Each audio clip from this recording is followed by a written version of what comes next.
pagi petang siang malam golek harta, akhirnya yang untung siapa? Waris, yang untung anak. Diri sendiri duduk dalam kubur tak ada bekal. Allah. Ini dia. Berpada-pada. Dunia ni berpada-pada. Sebab kita bukan nak duduk lama kat dunia. Dunia ni pejam celik 20, pejam celik 40, pejam celik 60, bimbang pejam tak celik-celik. Allah. Bukan jarak kita dengan kubur tu jauh. Berapa jam je. Mati hari ni tak tunggu tahun depan tanam. Tak tunggu bulan depan tanam.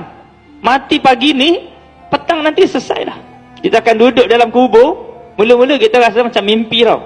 Kat mana aku ni? Tadi rasanya pakai tudung abang. Kok putih je. Kok keras-keras je. Ya Allah, kan kapan? Tadi rasanya pakai perfume bau strawberry, ni kok bau kapur barus. Kita mula merabuk, ya Allah, tanah. Bau tanah. Sorang-sorang. Dipanggil anak, dipanggil suami, dipanggil YB, dipanggil kawan-kawan. Semua tak menyaut. Sorang-sorang duduk dalam tu. Baru tahu rupanya kita dah mati dah. Sorang-sorang. Masa tu, mana jam, mana hari, mana minit, mana tahun yang kita ada sedekahkan, yang kita infakkan, yang kita gunakan untuk mentaati Allah, itulah teman kita. Al-Quran teman kita. Jangan bimbang, saya Al-Quran yang kamu baca, saya temankan kamu. Itu penting baca Quran.